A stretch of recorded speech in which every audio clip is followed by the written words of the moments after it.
इस वीडियो में हम बात करने वाले हैं हमारे जो एसी होते हैं वो कितने प्रकार के होते हैं। जो हमारे एसी होते हैं वो यूज के अनुसार अलग अलग टाइप के होते हैं कि हमें इनको कहाँ पे यूज करना है, उसी के अनुसार जो हमारे ये एसी है इनको बनाया जाता है। तो एसी का पूरा नाम है एयर कंडीशनर, यानी इसको हम यूँ समझ सकते हैं कि किसी भी एक बड़ी जगह या किसी भी एक कमरे के अंदर जो हमारा तापमान होता है उसको कंट्रोल करने या फिर उसको बदलने के लिए जिस चीज का इस्तेमाल किया जाता है उसको हम एयर कंडीशनर यानी एसी कहते हैं। अब एसी के प्रकार की बात की जाए तो जो हमारे एसी है ये मेन 3 प्रकार से इनको कैटेगरी में बांट सकते हैं। एक रूम एसी, एक सेंट्रल एसी और एक ऑटोमोबाइल एसी। अब यहाँ पे ऑटोमोबाइल एसी की बात की जाए तो ऑटोमोबाइल एसी के बारे में इसके नाम से ही जाना जा सकता है कि इसको जो हमारे ऑटोमोबाइल्स होते हैं, जैसे हमारी गाड़ियां होती हैं, जैसे कार, बस, ट्रक, हमारे जो भी ये वाहन होते हैं, इनके अंदर उपयोग होने वाले एसी को ऑटोमोबाइल एसी कहा जाता है। इसके अलावा जो हमारा सेंट्रल एसी होता है ये 2 प्रकार का होता है। इसमें एक चिलर प्लांट आता है जिसको हम चिलर एसी भी कह सकते हैं, दूसरा यहाँ पे एक पैकेज एसी होता है। अब ये होने को तो दोनों एक जैसे ही होते हैं, लेकिन जो हमारा चिल्लर एसी होता है इस चिल्लर एसी को एक बहुत ही बड़े एरिया, जैसे हमारी बड़ी बड़ी फैक्ट्रियां हैं, बड़ी बड़ी इंडस्ट्री हैं या बड़े जो ऑफिस होते हैं वहां पे कूलिंग के लिए इस्तेमाल किया जाता है। और जो हमारा पैकेज एसी होता है उसको जो हमारे छोटे ऑफिस होते हैं, उन छोटे ऑफिस वगैरह या छोटी जगह की जो एयर है उसकी कंडीशनिंग के लिए इसको इस्तेमाल किया जाता है। अब चलते हैं हमारे रूम एसी के ऊपर। जो हमारे रूम एसी होते हैं वो हमारे 2 तरह के होते हैं, एक स्प्लिट एसी,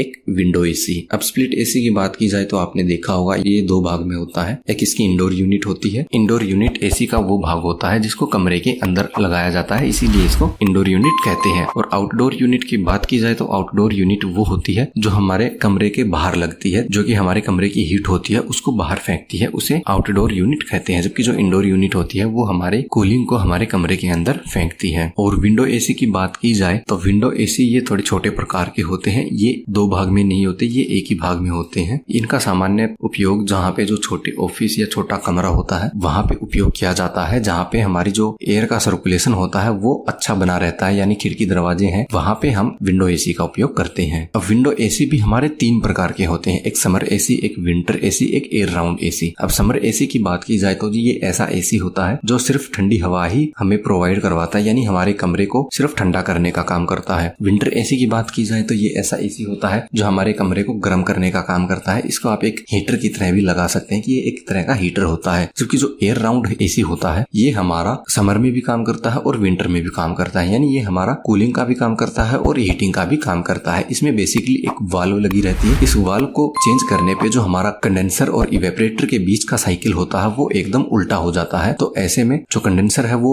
इवेपोरेटर का काम करता है और जो इवेपोरेटर है वो कंडेंसर का काम करने लग जाता है। तो ऐसे में ये सर्दियों में गर्मी देने का काम करता है और गर्मी में ठंडी हवा देने का काम करता है। तो उम्मीद है आपको ये जानकारी पसंद आई होगी। इनसे जुड़ा अगर आपका कोई भी सवाल है तो आप हमें नीचे कमेंट में पूछ सकते हैं। और इलेक्ट्रिकल की जानकारी के लिए आप हमारी लेफ्ट और राइट वाली दोनों वीडियो देख सकते हैं।